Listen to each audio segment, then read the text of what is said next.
Hello and welcome everybody to episode 15 of the podcast. I'm Michael. I'm Noah. And we are the Knights of Entertainment, a podcast covering deep dives into your favorite and unknown comic books, movies, games, and more weekly. We appreciate you tuning in and hope you enjoy the show. This is what we are covering tonight. We got three little bits of cinema today. Avalon, The One, and an episode of Curb Your Enthusiasm. Awesome. But before we do, like, follow, and subscribe to the channel. Now, let's get into this deep dive. All right. So, let's start with Avalon. I caught it on Paramount Plus if you guys want to check it out. So basically, it's a 2001 movie. It's a Japanese-Poland co-production.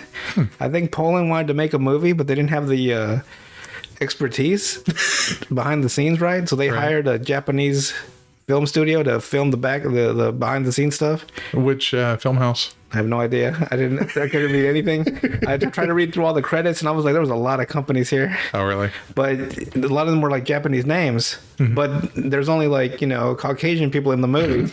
So it had to be... That's my theory, is that Poland wanted to make a movie, right, but they had to outsource the actual filming. The actual film houses to do the work? Yeah, to do I guess they had the script, mm-hmm, and they just hired some directors, and they all the Japanese company just filmed everything, and they had their actors. It's the best that I didn't look much into it. It's a 2001 film. It's a dystopian world where it's just like a shithole to live in. Like, it's just a daily grind from morning to night. You work, you eat, you sleep. That's it. There's devoid of emotion in this world. So North Korea, I guess. A little bit. There's a black hole every time the fucking satellite goes over it. And the only outlet they have for fun is a virtual reality game called Avalon. And it's basically like a first-person shooter, mm-hmm, but it's virtual reality, so it's like a real first-person shooter. And the best players make money off the game. Well, this is 2001. YouTubers haven't been invented yet. Right. Let's play, so this is wild to me. And let me think.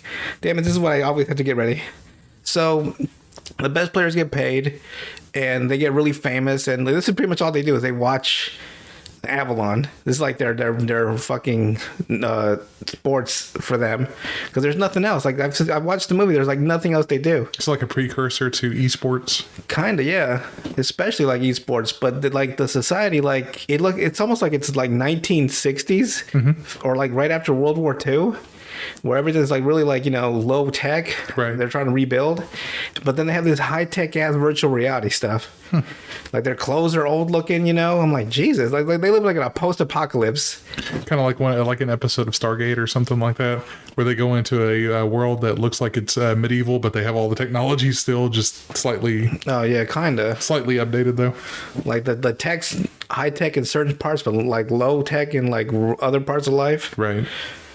Okay, so the most famous players, they get paid, and they're really popular, and one of them her name is Ash, and she's pretty much the main protagonist of the well, she's the only protagonist of the movie.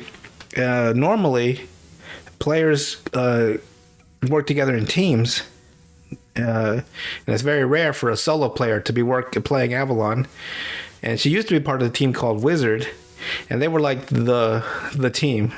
No losses ever, until they had a single loss, and it tore the whole team apart. Like, apparently being that good just tore the team apart. Like, one tiny loss they couldn't recover from. So the team split up. Ash went on her way, and now she's just playing the game by herself. She's warrior class, level like 13. It's really like respectful to the game mechanics, mm-hmm, and terminology. Compared to some of the other things that have been made, where it's like, like when they talk about like hacking and like hacking computers, and it looks all goofy. It's so stupid. Yeah. So that's basically the opening of the movie. It's just her playing the game, living her regular life, and then going back to play the game. That's like there's no like, so they needed a way to move the plot along. So at a certain point, there's this guy named Stunner, who was one of her old teammates from Wizard, who they bump into each other. And he's like, oh, shit, Ash, is that you? He's so happy to see her. And Stunner's just there to move the plot along. He moves the plot twice in this movie. The first time they meet, they go out to eat, and they're just eating like this. Like it looks post-apocalyptic. They're like in some dungeon or some cellar, eating fucking. They're getting food out of like those old cafeterias. You gotta wait in line, you get your food. They're eating like fucking porridge or something. And Stunner, it's just he's eating away. And, Ash is just there, and Stunner's talking. He used to be the thief for the team. Right. And thieves can't play solo. It's, like, impossible because, you need to fight. He was just good for scouting and scavenging and taking stuff. So he's been struggling. Ash is famous. She's making all this fucking big bucks. And so he tells her about Murphy, their old team leader, and now how he's now a unreturned. Unreturns being people that play the game, and then their consciousness gets stuck in the game, and their body's just taken to a hospital, and they're just lifeless, like a vegetable. So like Sword Art Online. Yeah, pretty much. Like they're just all a bunch of people. She goes to visit Murphy, and they're all just fucking lifeless. So she's like, he tells her that Murphy was looking for this Easter egg called the Ghost, which is this little girl in the game that if you find her and you kill her, you unlock another level, a super secret level in the game that no one's ever been to. Or if they have been to it, they never come back. Right. Like it's impossible to come back from this level. You have to beat it to get out of this level. So she's like, well, now I got to find out about this extra level. So she starts researching. And she meets Stunner the second time, right? And it's just more little plot movement. And the second time, he's eating again, right? A shitload of food. And I kid you not, they fucking panned in on him eating, right? Like it was 2-3 minutes long. He's eating eggs and sausage and fucking hash browns, and it was up close on his face. Like, I was like, "Are you fucking?" I was so mad because it would not go away. He's just eating and eating. I'm like, he's the only actor I've ever seen eat that much in a fucking scene. I wonder how many times they made him redo that scene. That's what I was worried about. He's like slap, and she fucking leaves right after she gets more information about the Easter egg. Yeah, because she wanted to find out how you activate it. Apparently, you need a bishop on your team to activate it. And she thought about switching teams or switching classes from warrior to bishop. He's like, a bishop to get it to level 13. You have to get twice EXP. Like it's really like game knowledge. I liked that part, but I didn't like him fucking stuffing his face. And I should have clipped it for you to watch. He's like, I'm like, oh my god, fucking drool ripping out his fucking chin. And then she leaves, right? And he's like, you gonna finish that? And they meet up again in the game, right? And he has the fucking corniest shit. Did you pack a lunch? Okay. So I was so fucking mad.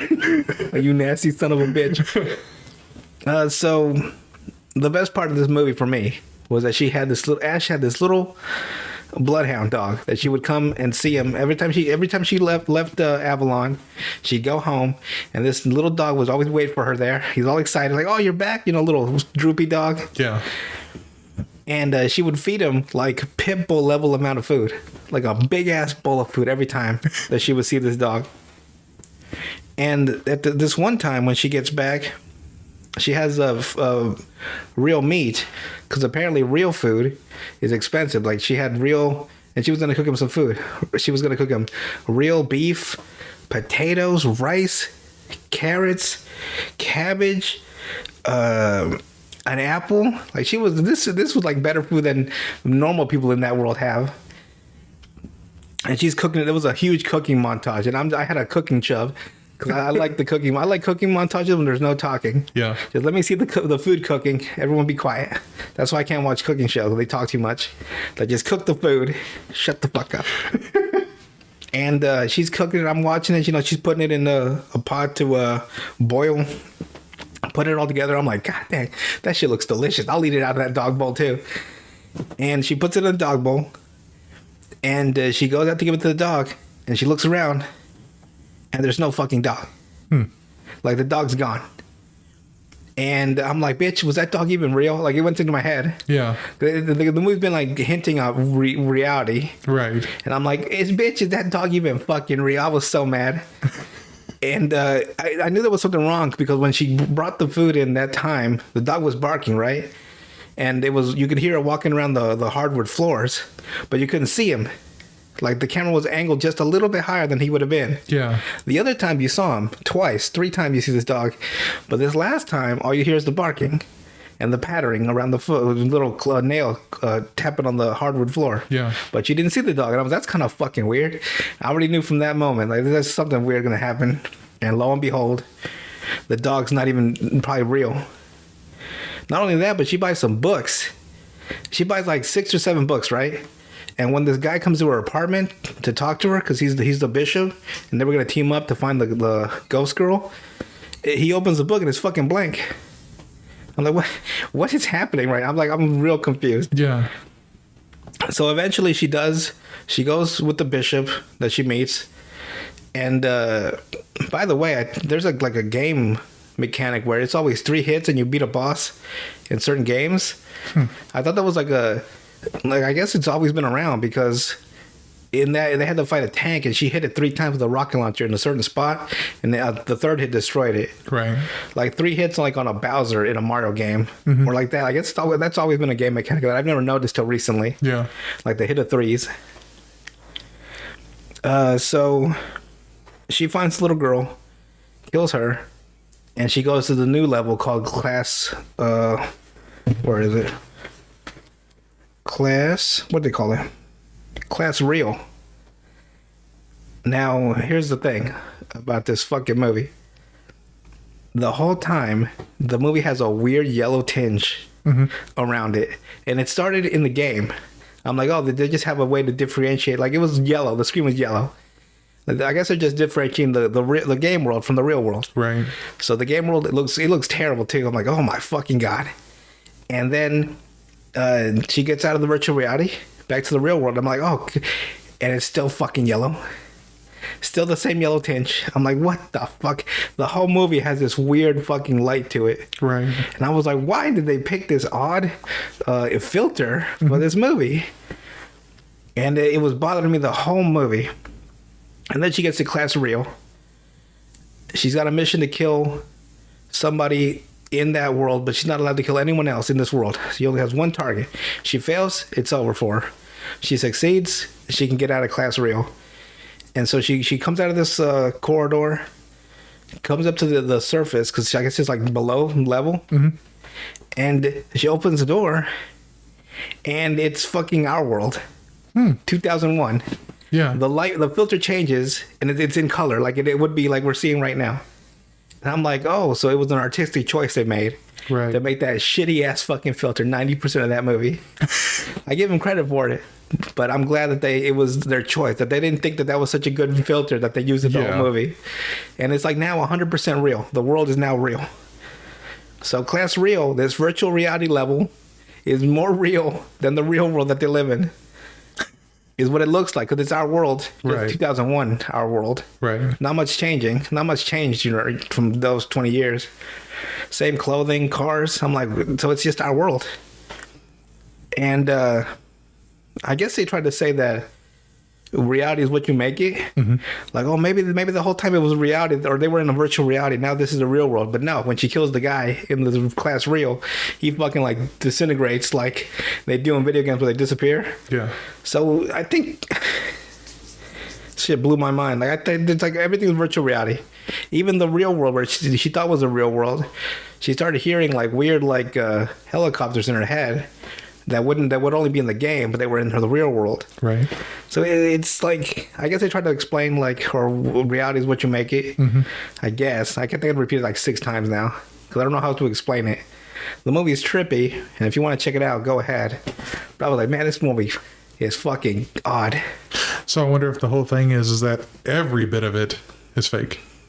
I guess so. Like the whole thing is all like, you know how there's that the thought or whatever that everything's a simulation. Oh, well, if Kind it of like that type of thing. I guess maybe that's what they were trying to say. Maybe they liked The Matrix and they just made a movie off of it. But man, it was like, man, there's a lot of stuff happening in one fucking movie. They also had at the end of the movie a fucking full-on, I shit you not, orchestra. Like the whole, I had to watch, like every time you think it was over, they kept going. They had, it was what, the Warsaw Philharmonic Symphony Orchestra, Warsaw Warsaw Philharmonic Choir, and the National Choir of Poland. They had first violin, second violin, violas, flutes, double basses, or basses, I don't know what they call it. Basses. Yeah. Oboes, cellos, French horns, sopranos, altos, tenors, percussion, clarinets, trombones, trumpets, timpani, tubas, and basses. I'm like, oh my, they had a full-on, that was all in the credits too, a full-on fucking orchestra. And the movie ends with like, I guess they're, because the unreturned never come back to their bodies, maybe they all just stay in Class Rio. Because it's much better there than the fucking dystopia she was living in. Yeah. And this little girl ends up on the stage. The whole orchestra disappears. It's just Ash with a handgun pointing at this little girl on the stage, the ghost girl. And the ghost girl has this. She's blue now, and she's giving her this really creepy smile, and that's how the movie ends. That's with the little girl smiling at us, right? Yeah. And she was blue, right? So in my head, they should have ended it with that blue song. Like, I'm blue. It's like, I'm blue now. that's how the movie, I couldn't help it. That's how the movie ended in my head.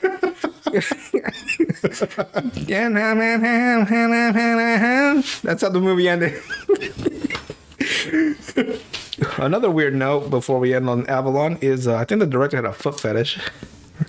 Because Ash was barefoot a lot in that movie. Yeah. And there was 2 scenes of following her from foot level while she's barefoot. Early in the movie and when she got to Class Rio. I'm like, oh, man loves him some feet, but okay. I wonder if it also was a foreshadowing that there was no dog there. Maybe. Well, no, because her feet are just there in random scenes. Like, I'm saying, was it down that low so that way you could see... like the floor level, maybe? Well, the floor level where her feet's at. When she escaped, when she got out of virtuality the first time, at the beginning of the movie, she gets off with a little fucking seat she's on, and she's barefoot walking, and you just follow her feet. Okay, so it doesn't show anything around. So, green turn. He's got a foot fetish, probably. But hey, that's it's all you, bro. He wanted to share his foot fetish with the world, Quentin Tarantino, I guess, directed this movie too. Yeah, that would make some sense. And so overall, decent movie, worth the watch. Yeah, go ahead, check it out if you want to. Just don't be high while you watch it, or you'll question your whole reality. All right, so now we move on to The One with Jet Li. Like, who hasn't seen The One? Yeah, that was a good movie. Also 2001. Oh, really? I didn't plan on it, but it just happened. Huh. You got Jet Li as multiple characters. He plays Gabe Law, Lawless, and Gabriel Law. You've got Jason Statham with hair. With hair. Playing Agent Evan Funch. And you've got Delroy Lindo as Agent Rodecker. Now, this movie follows the multiverse theory that there is an infinite amount of universes, and in those infinite amount of universes is an infinite amount of you. Like just various versions of you, made very popular by the Loki series, but more by Rick and Morty. That's really where the multiverse theory really picked up. The string theory type thing. Yeah. But in this universe, in this movie, there's only 124 universes. Because, it's called The One. And I'll tell you why. So, I guess one particular universe discovered that there was multiple universes mirroring theirs. Right. With slight variations here and there in technology and all that. And so they put it upon themselves to form an agency to monitor and keep everything in balance. Because sometimes there's like uncontrollable wormholes that open up between universes. So they had to police everything. So they call it the Multiverse Authority. And one agent of the Multiverse Authority was a man named Gabriel Law. One time, during one of his missions, he was attacked by a version of himself. And he was forced to kill that version of himself. And there's a theory that if all of your other versions of yourself die, their energy or life force will go to you, making you a god. Right. When he killed that version, he felt that increase in strength, speed, and stamina and intelligence. So he figured that it was real. It was true, the theory. So then he decided to go about killing every single one of his other versions. That's basically the movie, is Jet Li killing other Jet Lis. So when he gets captured early on, but he escapes right after. And when they capture him, they go through his whole crimes, how many murders he's committed. So at the start of the movie, he has killed 123 variants of himself. Yeah. They say 124 universes, right? Right. But they're not counting the alpha universe. Then they count that as 0. Mm-hmm. Because they're saying 123. There's only one left, is Gabe Law. That's 124. Mm-hmm. But Jason Statham's character tells the good Jet Li that there's 124 universes. That doesn't make any sense. It might have been a plot hole, or maybe I didn't watch it right. Right. But that would make 25. Because, they still have to count the Alpha universe. Right. Which is what they call themselves with the NBA, the Multiverse Authority. Mm-hmm. They call themselves the Alpha universe. Look at dogs howling in the wind? Okay. So that's what I guess maybe I got wrong. You hear that? Okay, dogs going off on each other. So who'd he kill? They pretty much went down the whole line of all his deaths, 123 deaths. But you only see, they started at 117 when we get there. Right. So one of his kills is Yu Fuk Law from the Monoceros universe. Yeah. It's fucking Jet Li with some dreadlocks. 118, Swen Law, Tucana universe. I kid you not, he looks like an Asian Fred, like from Scooby-Doo. Like with the blonde hair and the blue shirt. He looks like Fred, I kid you not. 119, we have Nai Dai Law from the Canopus universe. We have 120, Kai J Law from the Serpents universe. He looked like a triad crime boss. He looks better as a bad guy than a good guy sometimes. Yeah. 121, Seth Law from the Procyon universe. 122, Front Law from the Shaola universe. And 123, Lawless from the Anubis universe. That one you actually see him kill on screen at the beginning of the movie. So that's he killed pretty much. That's the ones that they showed. I wish they show all of them, but that'd be a lot of. That'd be a lot of variations. Yeah. But then that would bog down the movie so much. So there's only 2 left by the time when he kills Lawless. It's Gabriel Yulaw, the bad guy. And you got Gabe Law, the good guy. Now, how powerful did they become? Like, how powerful was Yulaw toward the end of the movie? Let's see. So, Yulaw is able to pick up a 200-pound man effortlessly and hold him outstretched in his hands and use him to block a bunch of bullets. Hello, everybody. Michael here. Unfortunately, the rest of this podcast has been a corrupted file and is no longer usable. So, unfortunately, it does not exist. Along with another full-length podcast that was corrupted as well, which turned out to be completely unusable. We will still have our midweek definitions, and we'll tack on Reddit Insanity, which is normally a YouTube Rumble only type video. And to make it up to you guys, we will also have 3 full-length podcasts next week. We appreciate your understanding, and we hope to see you guys next week.